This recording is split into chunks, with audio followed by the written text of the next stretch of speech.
the topic, that is tally chart, bar chart, and lastly pictogram. First, let us understand what is a data. A data is a collection of informations of a certain thing. It can be of a number of students absent on a particular day, or it can be of a number of items sold in a particular way. Tally chart. Tally chart is a table with tally marks used for recording data. Tally marks is a way to help us organize data or informations that were given, and informations can be numbers or it can be objects. Tally marks are a quick way of keeping track of numbers in groups of 5. One vertical line is made for each of the first 4 numbers. The 5th number is represented by crossing through the first 4. Grouping the tally marks in 5 makes it easier for us to total the number.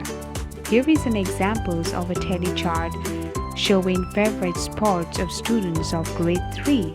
So we'll start with the first one, that is the basketball. Let's see how many students like basketball. So let's count. 1, 2, 3, 4. That means 4 students like basketball. Next we have hockey. Let's count how many students like hockey. Here we have one group of 5, so we will count it as for 5. And then for the next we'll count as 6, 7. So 7 students like hockey. Now next we will go to the cricket. Let's see how many students like cricket. Here we have 2 groups of 5, so we'll count it as 5, 10, and then 11, 12. So that means 12 students like cricket. Now let's go to the last one, that is the soccer. Let's see how many students like soccer. Let's count. Here we have one group of 5, so we'll count it as 5, and then 6, 7, 8. That means 8 students like soccer. So from the given tally chart, we observe that basketball is liked by 4 students, hockey is liked by 7 students, cricket 12 students, and lastly soccer is liked by 8 students. Bar graph. A bar graph is a graph that uses bars of different length to compare data. The bars in a bar graph can be vertical or it can be horizontal. A bar graph has some important items, and all bar graphs need to have these parts. First, a title which tells us what the bar graph is about. Second, both side and the bottom of the graph have a label which tells us what kind of data is shown.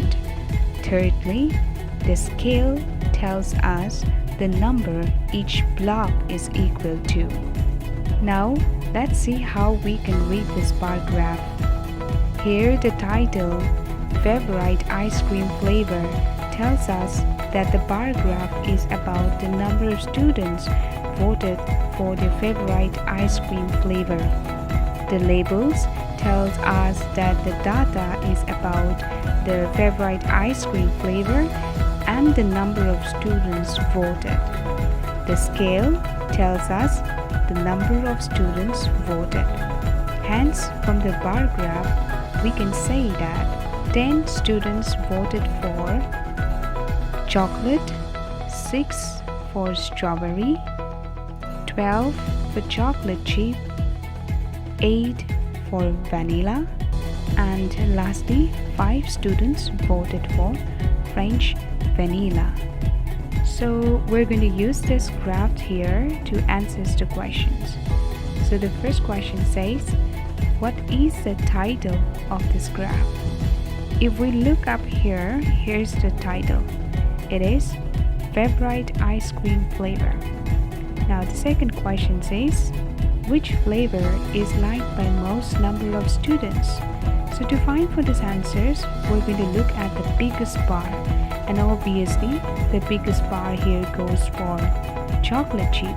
It has 12 volts, so 12 volts makes it the chocolate chip liked by most number of students.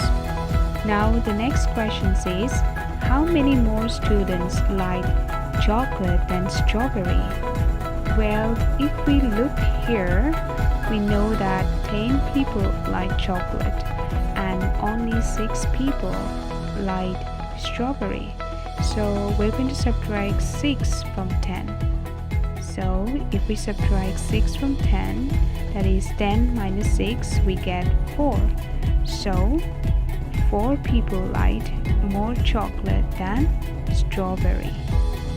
Now the last question is, how many students voted in the survey?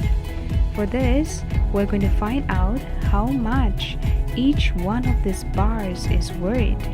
So for that, we're going to add all of those numbers together. So we have 10 plus 6 plus 12 plus 8 plus 5. That is, when we add all this together, we get 41.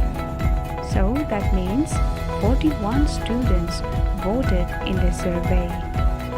Remember, every bar graph has number 1, a title which tells us what the bar graph is about. Number 2, both side and the bottom of the graph have a label which tells us what kind of data is shown. And lastly, the scale tells us the number each block is equal to. Pictograph. Pictograph is a graph that uses symbols to represent and compare data, and the pictures can represent 1, 2, or more pieces of data. Pictographs have 3 important informations, that is number 1, title, 2, data or label, and 3, key, that is the pictures to be used. Let's have a look at this pictograph. So just like the bar graph, a pictograph has a title too. So here is the title. Favorite paid tells us that the pictograph is about the number of students who voted for the favorite paid. The labels tells us that the data is about the favorite paid and the number of students voted. And most importantly, we need to have a key, and the key tells us how much each of these pictures is worth. So according to this pictograph, each picture that is a smiley face is of a worth of 2 students. So let's count how many people voted for dog. So we know that each picture is a word of 2, so we count by 2. So 2, 4, 6. So that means 6 people voted for dog. Now next we have cat. Let's count how many people voted for cat. We know that each picture is of a word of 2, so we count by 2. 2, 4, 8, and next we have the half picture. So full picture is of a word of 2, so half of this picture is half of 2 will be counted as 1, so 9. So that means 9 people voted for cat. And next we have fish. So let's count again. 2, 4, 6, and for half we count as 1, so that makes 7. So 7 people voted for fish. And lastly we have birds. So let's count. 2, 4. That means 4 people voted for bird. So this is how we use pictures to count the numbers. So remember, pictographs need to have 3 important informations. Firstly, the title. Second, data or label. And lastly, key. place the picture to be used. So that's all for today. Till then, stay home, stay safe. So that's all for today. Till then, stay home, stay safe. So that's all for today. Till then, stay home, stay safe.